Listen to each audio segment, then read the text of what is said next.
Susanti dari Fakultas Dakwah jurusan Komunikasi dan Penyiaran Islam.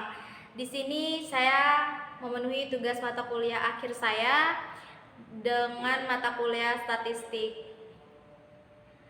Nah, di sini saya akan menjelaskan apa itu uji validitas, teman-teman. Uji validitas adalah uji yang digunakan untuk menunjukkan sejauh mana alat ukur yang digunakan dalam suatu mengukur apa yang diukur. Kemudian Ghazali pada tahun 2009 menyatakan bahwa uji validitas digunakan untuk mengukur sah atau valid tidaknya suatu kuesioner.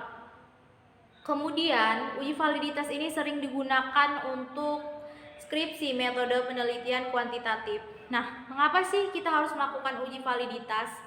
Nah, di sini instrumen perlu dilakukan uji validitas agar instrumen yang digunakan benar-benar telah valid dan tidak abal-abalan tentunya, teman-teman. Dan tentunya sudah dapat digunakan secara legal untuk penelitian ilmiah. Nah, kemudian yang kedua, saya akan menjelaskan tentang langkah-langkah uji validitas.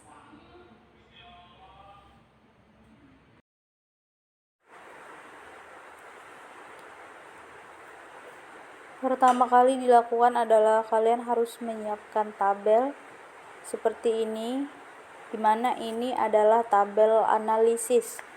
Kemudian masukkan nama. Nama ini boleh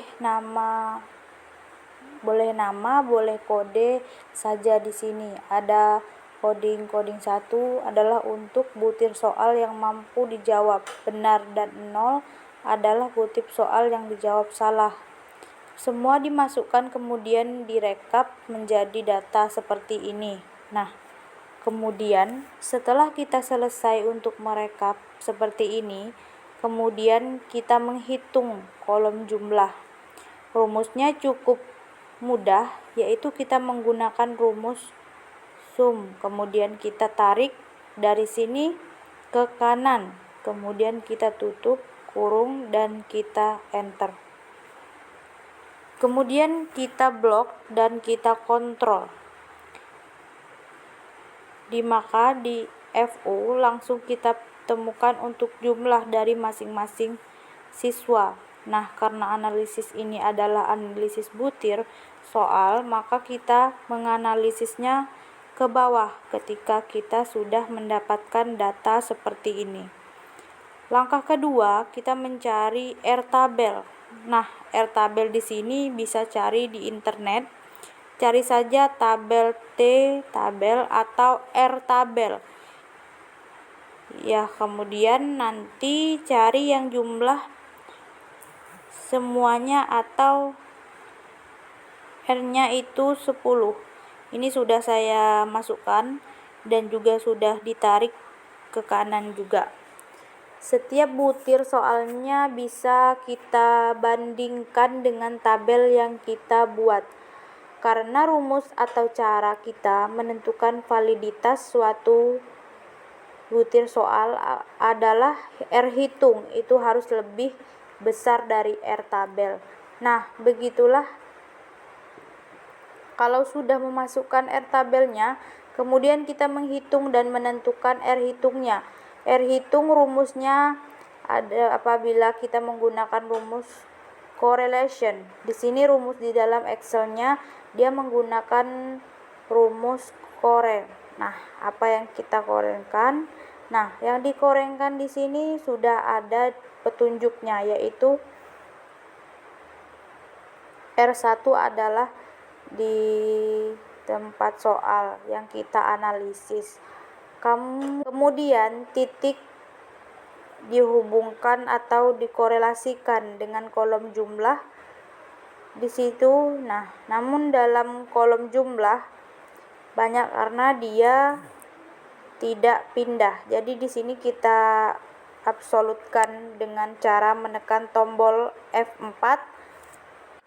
Maka nanti ada simbol dolar-dolar seperti itu. Nah, oke, kita tutup kurung dan kita enter, ketemu hasilnya. Nah, di sini nanti kita tarik ke kanan, maka hasilnya sudah muncul semuanya. Nah, kemudian cara untuk mengeceknya. Kita pakai rumusnya dengan cara double klik di dalam kotak yang kita bikin nantinya. Caranya adalah double klik seperti, kemudian nanti akan muncul biru dan merah. Yang merah harus selalu ada di sini, sedangkan biru sesuai dengan kolom yang akan analisis. Butir soal yang kita analisis.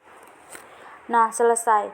Nah, kemudian selanjutnya kita akan melakukan analisis dan kemudian kita tidak akan mengecek ini satu-satu. Gitu ya. Kalau berdirikannya soal 10 mudah, tapi butuh soalnya lebih dari 10 luar biasa namanya. Maka kita menggunakan rumus if. If apa? Jika R hitung lebih besar dari R tabel, maka statusnya held. Maka kita klik dihitungnya lebih besar, baru kita ke tabel, maka dia statusnya adalah valid. Kalau selain itu, maka dia maksudnya adalah tidak valid. Kita tutup dulu dan kita enter. Statusnya valid, benar atau tidak, kita coba lihat ya. 0,816 dengan 0,632 lebih besar mana? Lebih besar R hitung yang muka benar statusnya valid, tinggal kita tarik aja kolomnya, maka ditemukanlah di sini beserta soal atau rekomendasi yang valid dan mana yang tidak valid. Ya, begitu. Kemudian di sini kita akan mencoba menghitung, yaitu dengan rumus count if. Ya, count if itu ada salah yang kita harus hitung. Itu yang valid saja. Jadi yang mana? Kemudian kriterianya adalah yang berbunyi valid. Ingat, di sini harus menggunakan ketik kemudian karakter, bukan angka. Maka kita tab kemudian jumlah item validnya yang kita hitung 1, 2, 3, 4. Nah, berarti Baik, itu itulah yang dapat tentu saya segitu pahami ya, tentang berarti uji validitas hasilnya dan valid langkah-langkah dan uji benar. validitas. Mohon Nah, maaf kemudian apabila terdapat itu saja kesalahan yang dalam dapat saya penyampaian sampaikan saya dalam mohon maaf uji yang validitas kita sebesar-besarnya. pada Saya akhiri kali dengan ini. wabillahi taufiq wal hidayah. Wassalamualaikum warahmatullahi wabarakatuh.